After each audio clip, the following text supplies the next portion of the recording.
High বন্ধুরা, কেমন আছো? আশা করি তোমরা প্রত্যেকে ভালো আছো। আমি খুব ভালো আছি। তোমাদের প্রত্যেককে ওয়েলকাম জানাই আমার এই লিটল চ্যানেল বেঙ্গলি কার্টুন সুপারে। বন্ধুরা, আমাদের ভিডিও তোমাদের কেমন লাগছে? আশা করি ভালো লাগছে। যদি ভালো লাগে তাহলে প্রত্যেকে আমার এই ছোট্ট চ্যানেলটিকে সাবস্ক্রাইব করে নেবে, বেশি বেশি করে বন্ধুদের শেয়ার করবে এবং একটি করে লাইক করে দিও, কারণ তোমাদের লাইক, শেয়ার ও সাবস্ক্রাইব আমাকে ভীষণভাবে অনুপ্রাণিত করে আরও ভালো করে কার্টুন ভিডিও বানানোর জন্য। শুরু করি বন্ধুরা। জঙ্গলের মধ্যে একটি ছোট্ট কুটিরে আবু খান নামে একটি বৃদ্ধ তার গুটি কয়েক পোষা ছাগলের সহিত বাস করত। বৃদ্ধটি সব সময় ব্যস্ত থাকত তার পোষা ছাগলগুলির খাবার তৈরির জন্য। সে সর্বদাই ব্যস্ত থাকত কিভাবে তার ছাগলগুলিকে খুশিতে রাখা যায়। সে কখনো বা তার ছাগলের খাবার তৈরি করে দিত, কখনো বা জঙ্গল থেকে পাতা সমেত গাছের ডাল ভেঙে এনে দিত এবং সেগুলিকে সামনে পেয়ে তার পোষা ছাগলগুলি অত্যন্ত যত্ন সহকারে এবং তৃপ্তি ভরে সেই ছাগলগুলি খেত। আবু খানের পোষা ছাগলগুলির তৃপ্তি ভরে এই গাছের ডালের লতাপাতা খাওয়াকে আবু খান অদূরে দাঁড়িয়ে তা ভীষণভাবে উপভোগ করত এবং ছাগলগুলি আবু খানের মতো মনিবকে পেয়ে তারাও মনে মনে খুশিতে থাকত। প্রত্যেক দিন সকাল হওয়ার সাথে সাথে আবু খান তার পোষা ছাগলগুলিকে সাথে করে নিয়ে জঙ্গলের উদ্দেশ্যে তাদেরকে খাওয়ানোর জন্য বেরিয়ে যেত। ছাগলগুলিও আবু খানের সহিত আনন্দের সঙ্গে জঙ্গলে চলে যেত। পথে যেতে যেতে একটি পাহাড় পড়ে। আবু খান তার ছাগলদের উদ্দেশ্যে জানায়, এই পাহাড়ের ও প্রান্তে রয়েছে একটি ভয়ানক জঙ্গল, যে জঙ্গলে রয়েছে বাঘ, সিংহ, ভাল্লুক ইত্যাদি হিংস্র জন্তু জানোয়ারদের বাস। কখনো কখনো তারা এ প্রান্তে আসে শিকার করার জন্য। আবু খান তার পোষা ছাগলদের এটাও জানায় তারা যেন ভুল করেও এখানে কখনো একা একা না আসে, এলেই কিন্তু তাদের জীবনে ঘটবে নিশ্চিত মৃত্যু। এই গুটি কয়েক ছাগলের সহিত আবু খানের জীবন একেবারে ওতপ্রোতভাবে জড়িয়ে গিয়েছিল। সে এই ছাগলদের ভীষণভাবে ভালোবাসে। এই গুটি কয়েক ছাগলই ছিল আবু খানের প্রাণ। এইভাবে এই আবু খান নামে বৃদ্ধটি প্রত্যেক দিনই তার ছাগলদের নিয়ে সকাল হওয়ার সাথে সাথে বেরিয়ে পড়ে একেবারে জঙ্গলের মাঝখানে তাদেরকে পেট ভরে ঘাস খাওয়ানোর জন্য। পথে যেতে যেতে আবু খানের একটি ছাগল অত্যন্ত আনন্দ প্রকাশ করত। সে জানতো যে আমরা জঙ্গলের কাছাকাছি এসে গেছি। এরপরে আবু খানের ছাগলগুলি খেতে শুরু করে দিত জঙ্গলের সব থেকে কচি ঘাস, এবং এই ছাগলগুলি যখন ঘাস খেত তারা মন প্রাণ ভরে তৃপ্তি করে তারা ঘাস খেত। যতক্ষণ না তাদের পেট ভরছে ততক্ষণ পর্যন্ত তারা প্রাণ ভরে সেই কচি সবুজ ঘাস খেয়েই চলত। এবং আবু খান এই সময়ের জন্য একটি গাছের ছায়ায় সে বিশ্রাম নিত।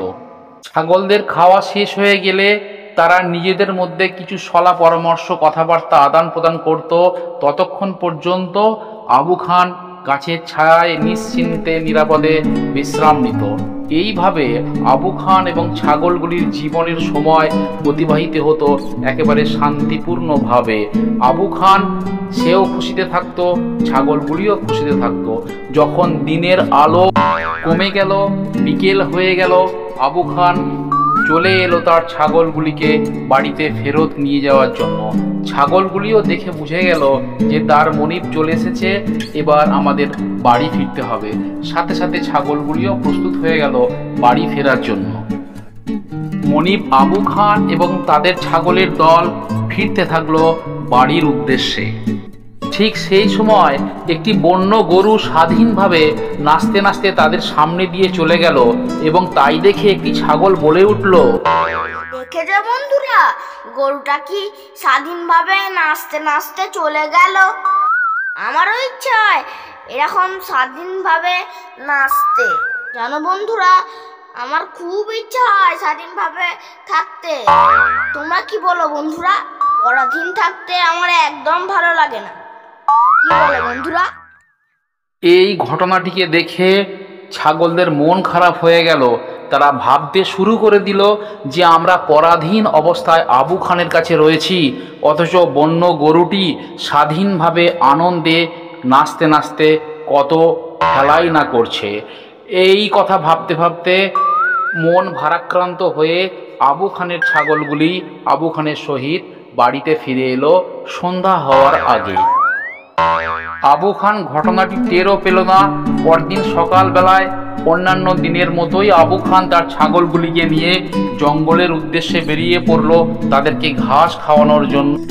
ছাগলগুলির মনে আগের দিনের ওই বন্য গরুর ছুটতে থাকা ঘটনাটি ভীষণভাবে রেখাপাত কাটে, কিন্তু পরদিন যখন ছাগলগুলি ঘাস খায় তারা ওই ছুটন্ত গরুর কথাটি কিছুতেই ভুলতে পারে না।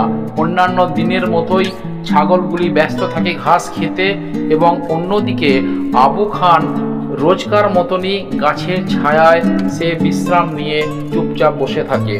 ছাগলদের ঘাস খাওয়া সম্পূর্ণ হলে আবু খান তার ছাগলদের সহিত প্রস্তুত হয় বাসায় ফেরার জন্য।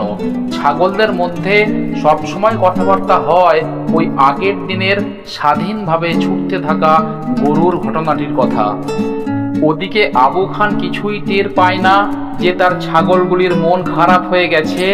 অন্যান্য দিনের মতোই দিনের আলো চলে যাওয়ার সাথে সাথে আবু খান প্রস্তুত হয় তার ছাগলগুলিকে নিয়ে বাসাতে ফেরার জন্য।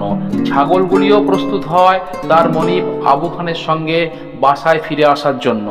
আবু খান এবং তার ছাগলগুলি বাসায় ফিরতে থাকে, কিন্তু ছাগলগুলির মনে সর্বদাই ওই কথাটি ঘুরতে থাকে।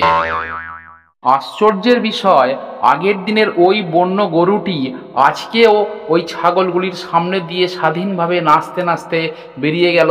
তাই দেখে একটি ছাগল বলে উঠল, দেখো বন্ধুরা, আজকেই ওই গরুটা এসেছে, কত আনন্দ করছে দেখো। আমারও খুব আনন্দ করতে ইচ্ছা করছে, বলো বন্ধুরা। ছাগলগুলির মন ক্রমশই দুঃখে ভারাক্রান্ত হয়ে উঠল।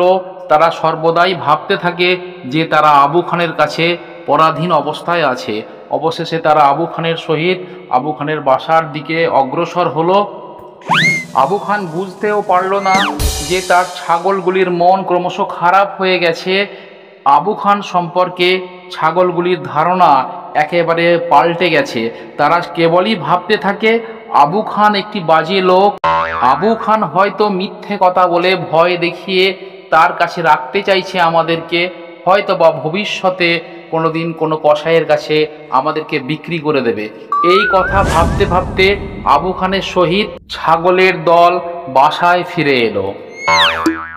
পরের দিন যখন আবু খান ছাগলগুলিকে নিয়ে জঙ্গলের উদ্দেশ্যে বের হয়, তখন তারা ওই পাহাড়ের সামনে দেখতে পায় একটি বন্য গরু এবং একটি হরিণ।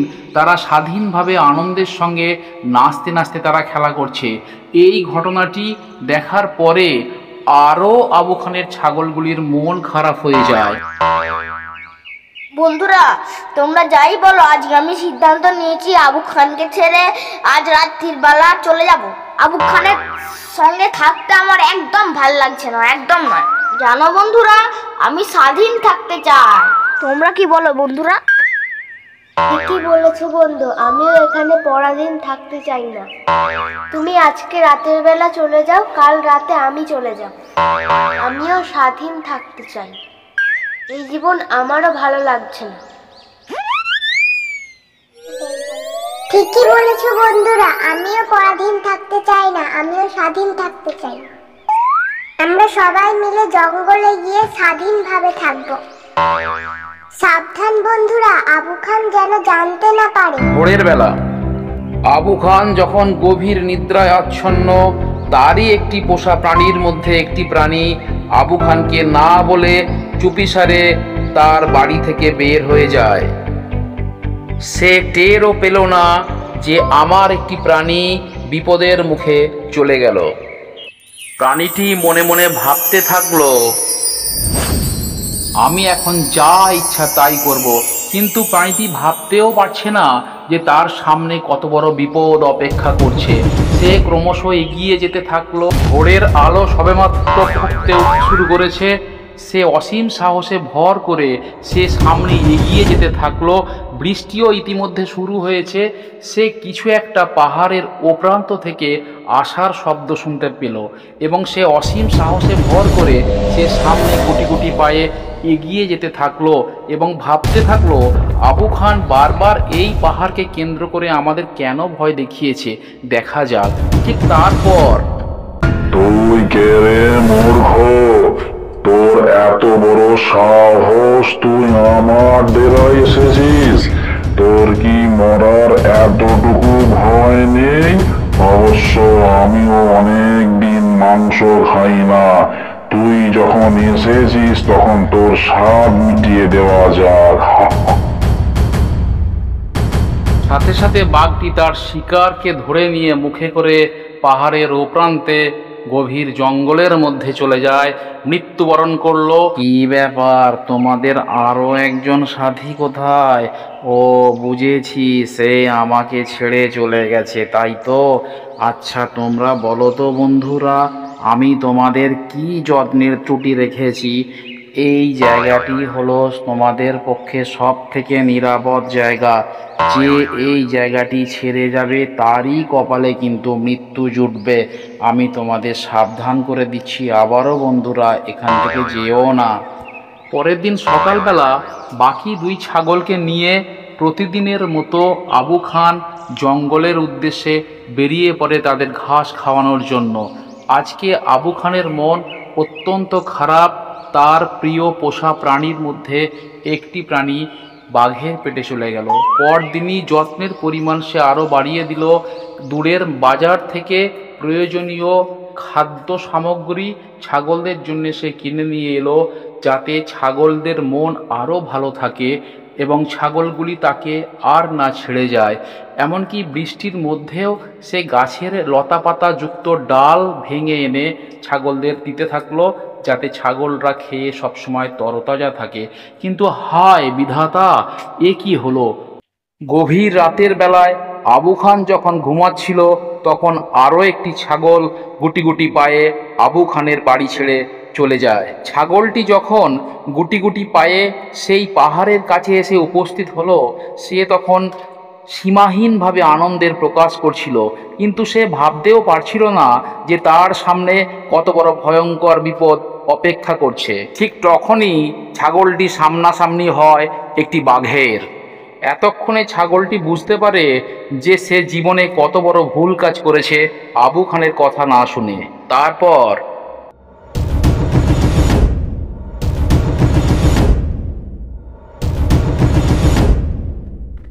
কে রে মূর্খ? তুই আমার ডেরায় এসে উপস্থিত হয়েছিস? তোর কি মরার ভয় একটুও নেই নাকি রে? আমার ডেরায় তোকে কে আসার সাহস দিল? তোর সাহস তো কম নয় দেখছি। দাঁড়া, মজা দেখাচ্ছি।